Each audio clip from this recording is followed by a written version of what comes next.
ఇక వీటన్నిటిని బేస్ చేసుకొని మనకి కీలకమైన కొన్ని బిగ్ పాయింట్స్ని మనం ఐడెంటిఫై చేస్తే ఏంటి ఎస్సీ ఎస్టీ బీసీ సమీకరణాలు అనేది బై డిఫాల్ట్గా గ్యారంటీగా కాంగ్రెస్ నాయకత్వం ఆలోచిస్తుంది. ఎందుకు అనంటే కాంగ్రెస్ మూల ఓట్ బ్యాంకే ఎస్సీ ఎస్టీ మూల ఓట్ బ్యాంకు వాళ్ళకి అవకాశం దక్కింది, ఎక్కువ మంది గెలిచింది, ఎక్కువ మంది ఓట్లు పడింది కూడా అక్కడ, కాబట్టి వాళ్ళకి ప్రాతినిధ్యం కన్ఫర్మ్. బీసీలని మొదటి నుంచి బీసీ నినాదం వినిపిస్తుంది. సో కాబట్టి బీసీలకు కూడా అనివార్యంగా 4 మంత్రి పదవులు ఇవ్వక తప్పదు. ఇక ఇందాక చెప్పినట్లుగా మహిళల అనే అంశాన్ని కూడా, ప్రాతినిధ్యం అనే అంశాన్ని కూడా గ్యారంటీగా కాంగ్రెస్ పార్టీ ఫాలో అవ్వాలనుకుంటున్న విషయం. ఇవన్నీ బ్యాక్గ్రౌండ్ ఏంటి అని అంటే వచ్చే పార్లమెంట్ ఎన్నికల్లో స్లోగన్స్ కరెక్ట్గా ఉండాలన్నా, ప్రజలు రీచ్ అవ్వాలన్నా, ఈ 2-3 నెలల్లో ప్రజల్ని మేము సాటిస్ఫై చేసామని చెప్పుకోవాలన్నా ఈ ఎస్సీ ఎస్టీ మహిళ బీసీ కాంపోజిషన్ను ఫాలో అవ్వాల్సిన పరిస్థితి మనకు కనిపిస్తుంది.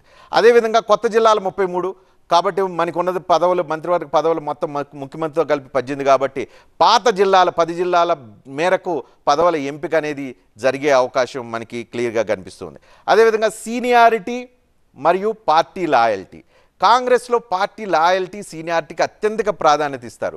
కాంగ్రెస్ పార్టీకి లాయల్గా ఎవరున్నారు, అదేవిధంగా కాంగ్రెస్ పార్టీలో సీనియర్స్ ఎవరున్నారు.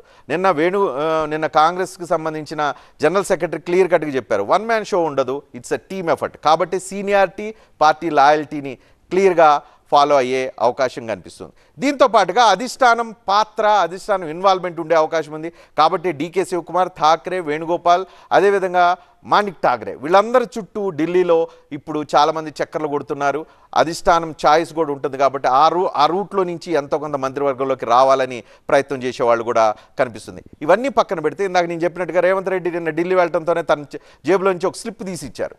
ఆ స్లిప్లో తన ఆప్షన్స్, సీఎంగా మంత్రివర్గం తను ఎలా ఉండాలనుకుంటున్నాను, ఎవరుంటే బెటరు, పాత కొత్త, సీనియర్లు జూనియర్లు ఈ కాంబినేషన్లో ఉంటే మంత్రివర్గాన్ని ఎఫెక్టివ్గా పనిచేయించడానికి అవకాశం ఉంటుందనే విధానాన్ని రేవంత్ రెడ్డి తన ఆప్షన్గా అధిష్టానం ముందు చెప్పి ఒప్పించుకొని కేబినెట్ కూర్పులో ఫైనల్ చేసే అవకాశం మనకు కనిపిస్తుంది.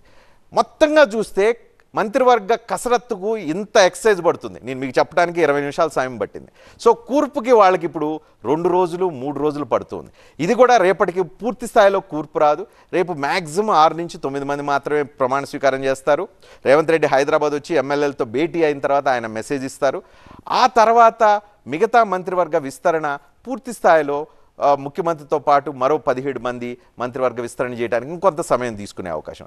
సో కసరత్ అనేది అంత ఈజీగా అయిపోదు. ఇది కాంగ్రెస్ పార్టీలో స్వేచ్ఛ ఎక్కువ, లాబియింగ్ ఎక్కువ, అదేవిధంగా చాయిస్లు ఎక్కువ ఉంటాయి.